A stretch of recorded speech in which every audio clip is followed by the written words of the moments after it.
आरती थंडीत माझ्या कुशीत बेशुद्ध होती. मी तिला आवाज देत होतो, पण ती शुद्धीवर येत नव्हती. भीतीमुळे माझेही हातपाय थरथरू लागले होते. मी इकडे तिकडे नजर फिरवली तर मला समोर एक झोपडी दिसली. मी तिला घेऊन तिथे गेलो. तुटलेल्या खाटेवर तिला आडवे घातले. तिचे संपूर्ण शरीर भिजलेले होते. थंडीमुळे ती थरथरत होती. मी मोबाईलची लाईट तिच्या शरीरावर टाकली तर तिचे ओठही निळे झाले होते. मी हळूहळू तिच्या जवळ जायला लागलो. मी जे विचार करत होतो ते मला करायचे नव्हते, पण ते करणे आवश्यक होते. जर मी असे केले नसते तर आरतीचे प्राण गेले असते. एका क्षणासाठी मी त्या मुलीकडे पाहिले. ती माझ्यासाठी अगदी अनोळखी होती. मी तिला ओळखत नव्हतो. फक्त एवढेच माहीत होते की ती माझ्या वर्गात शिकते. माझ्याच कॉलेजची मुलगी आहे. मी हळूच माझ्या शर्टचे बटन उघडायला सुरुवात केली आणि पुढच्या क्षणाला मी तिच्याजवळ तिच्या खाटेवर झोपलो. हळूहळू मी तिला माझ्या कुशीत घेतले. रात्र हळूहळू वितळत चालली होती. माझ्या शरीराच्या उष्णतेने आरतीच्या शरीरात हालचाल होऊ लागली होती. माझ्या हातांनी आरतीच्या मौशार शरीराला स्पर्श केला तेव्हा माझ्या शरीरात एक प्रकारची स्फूर्ती आली होती. मी स्वतःला नियंत्रित करू लागलो. मी हे करू इच्छित नव्हतो. हे चुकीचे होते. ती एक अनोळखी मुलगी होती. मला तिची मदत करायची होती. हे पाप करायला नको होते, पण त्यावेळी मला काहीच दिसत नव्हते. माझ्या मनावर एक प्रकारचा राक्षस सवार झाला होता आणि मग कधी माझ्या शरीराच्या उष्णतेने मी साऱ्या सीमा ओलांडल्या ते कळाले नाही. मला काहीच समजले नाही. माझे वडील या शहरात नावाजलेले व्यापारी होते आणि मी त्यांच्या कुटुंबातील एकुलता एक मुलगा होतो. माझे आईवडील माझ्यावर खूप प्रेम करतात. माझ्या सगळ्या इच्छांची पूर्तता करतात. माझ्या मित्रपरिवारात मुलांसोबत मुलीही होत्या. माझ्या व्यक्तिमत्वामुळे मुली माझ्यावर जीव ओवाळून टाकत होत्या. मला मुलींच्या प्रेमात रस नव्हता, पण हे सुद्धा एक प्रकारचे सत्य होते. आजपर्यंत मी कधीच कोणत्याही मुलीवर जबरदस्ती केली नव्हती. उलट जबरदस्तीची वेळच कधी आली नाही, कारण माझी एक नजरच पुरेशी होती आणि मुली आपोआपच माझ्याकडे ओढल्या येत होत्या. मी त्यांना महागडे महागडे गिफ्ट्स देत असे. माझ्या जादुई नजरांनी त्यांच्यावर असा काही जादू करत असे की त्या माझ्यावर फिदा होत असत. पण त्यानंतर त्या या नात्याला अधिक पुढे नेण्याचा विचार करत, मला लग्नासाठी आग्रह धरत. पण मला लग्नासारख्या गोष्टीत पडायचे नव्हते. माझ्या आईवडिलांनी गेल्या 2 वर्षापासून माझ्यावर लग्नासाठी दबाव आणला होता. मी एकुलता एक मुलगा असल्याने आईवडिलांना माझ्या लग्नाची घाई होती. त्यांनी तर त्यांचा व्यवसाय भागीदाराच्या मुलीशी माझे नातेही ठरवले होते. पण मी प्रेमाने टाळत असे की माझ्या हृदयात जी जागा आहे ती कोणत्याही मुलीला नाही घेता येणार. मी एक मुलगी एका वेळेस वापरत असे आणि दुसऱ्यांदा तिच्याजवळ जात नसे. काही मुली रडून स्वतःच्या आयुष्यात व्यस्त होऊन जात, तर काही मुली हसत खेळत माझ्या आयुष्यातून निघून जात. मला काही फरक पडत नव्हता. मी आनंदाने माझे जीवन जगत होतो. ती एक साधी सामान्य घरातील मुलगी होती आणि मला वाटले की ती माझ्या प्रकारची नाही, म्हणून मी तिच्याकडे कधीच लक्ष दिले नव्हते. पण मला या गोष्टीची कल्पना नव्हती की पुढे जाऊन ही मुलगी माझ्या आयुष्यात काय वादळ घेऊन येईल आणि मला आयुष्यभर पश्चातापाच्या आगीत जळण्यासाठी सोडून देईल. मी ना जिवंत राहू शकेन ना मरू शकेन. आमच्या कॉलेजमध्ये एका ट्रिपची तयारी चालू होती आणि माझा मित्र रौनक मला त्या ट्रिपबद्दल सांगत होता. ही ट्रिप माझ्यासाठी नवीन नव्हती, कारण मी नेहमीच कॉलेजच्या बाहेर फिरायला जात असे. पण ही कॉलेजची ट्रिप होती आणि त्यात सहभागी होण्याचा एक वेगळाच आनंद होता, म्हणून मीही थोडा उत्सुक झालो होतो. रौनक म्हणाला, यार माझ्या ट्रिपचे पैसेही तू भरशील का? तू माझ्या घरच्या परिस्थितीचा अंदाज घेतलाच आहेस. मी त्याच्या पाठीवर हलकेच एक ठोसा दिला आणि म्हटलं, तू बोलला नसता तरी मी तुझे पैसे भरले असते. रौनक जोरात हसला आणि म्हणाला, यार तू कमाल आहेस. यावेळी मला एक ओळखीचा आवाज ऐकू आला. यार मी जाऊ शकत नाही. तू जाणतेस ना, मम्मी पप्पा परवानगी देणार नाहीत. मी वळून पाहिले तर आरती तिच्या मैत्रिणीसोबत थोड्या अंतरावर बसली होती. तिची मैत्रीण म्हणाली, अरे आरती, एकदा तरी तुझ्या आईवडिलांना सांगून बघ. हे दिवस पुन्हा आपल्या आयुष्यात येणार नाहीत. ही मजा, ही आठवण आपल्याला आयुष्यभर राहील. आणि जर पैशांचा प्रश्न असेल तर मी तुझे पैसे भरून देईल.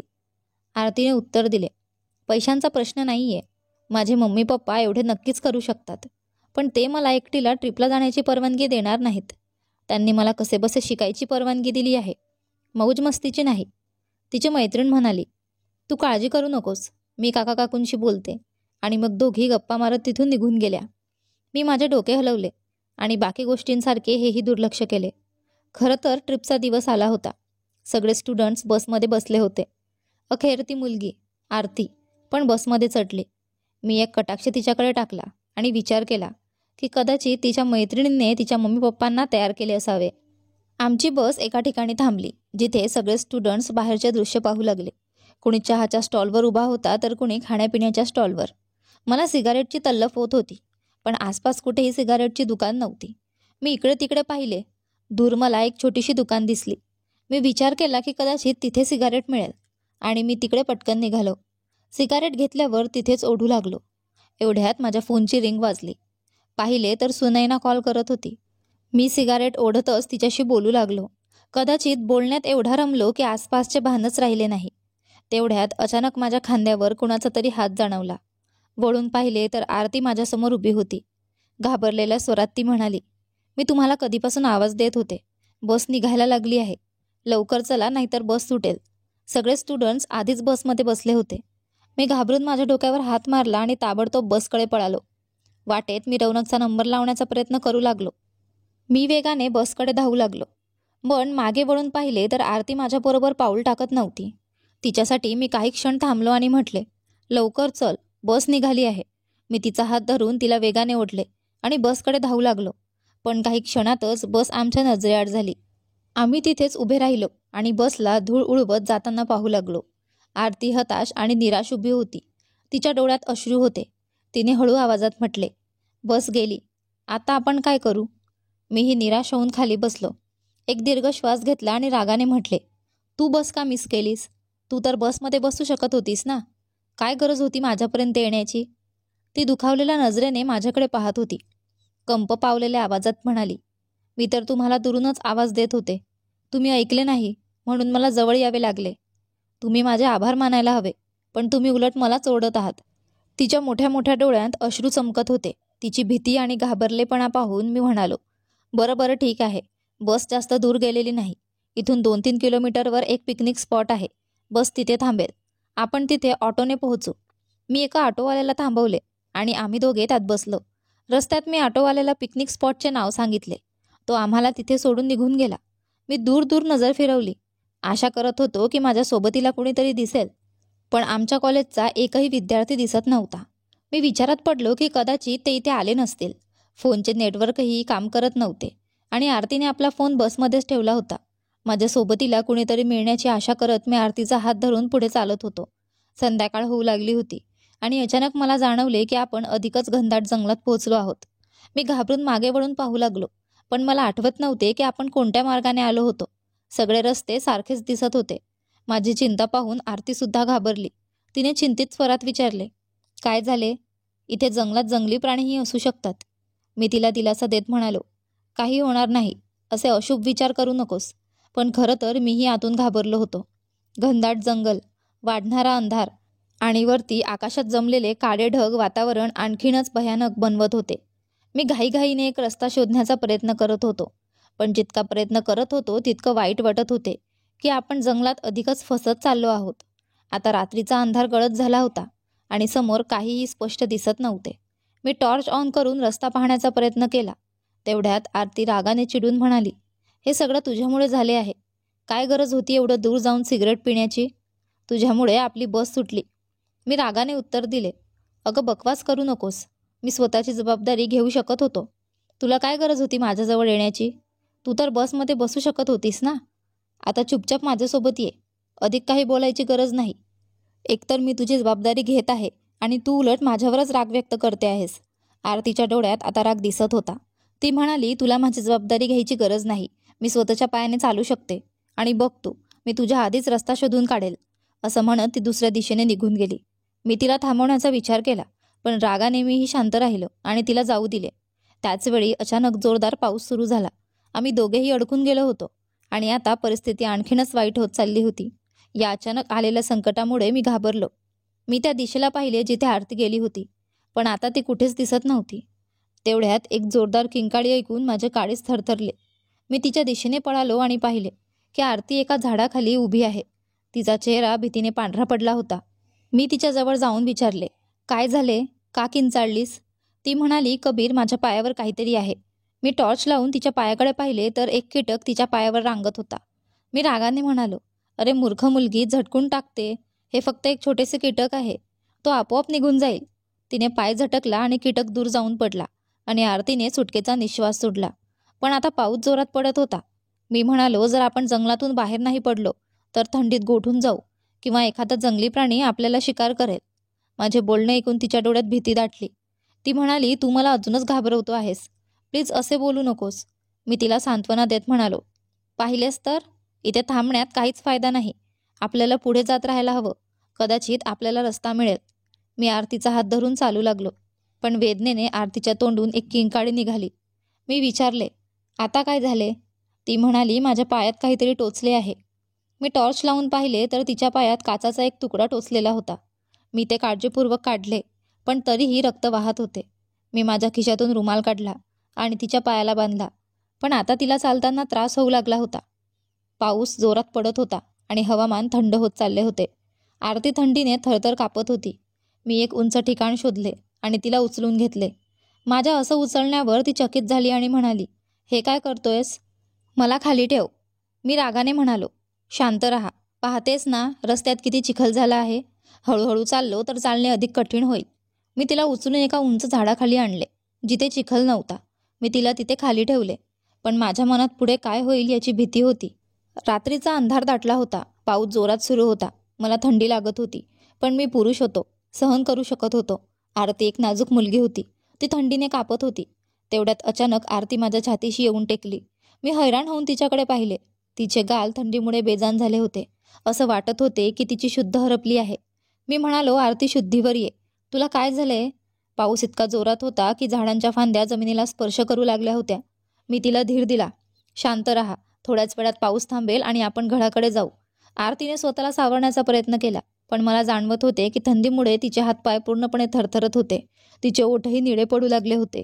आणि पाहता पाहता ती जमिनीवर बसली. ती म्हणाली, कबीर, मला सहन होत नाहीये.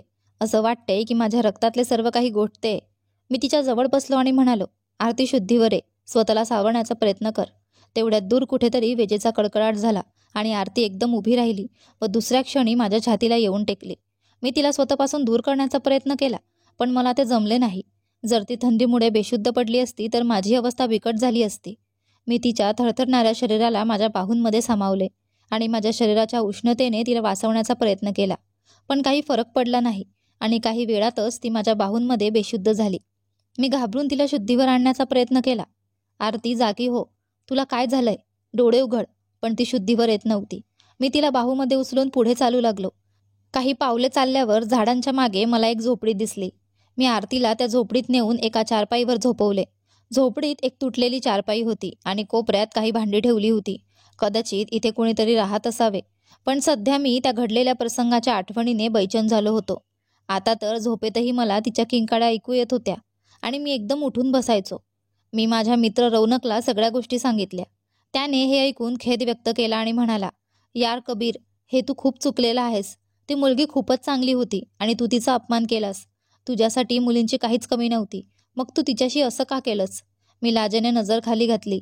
मला तिची माफी मागायची होती, पण ती मला माफ करण्यास तयार नव्हती. आमच्या परीक्षा सुरू झाल्या होत्या आणि आम्ही सगळं विसरून अभ्यासात गुंतलो होतो. पण ती मुलगी सेकंड इयर नंतर कॉलेज सोडून गेली होती.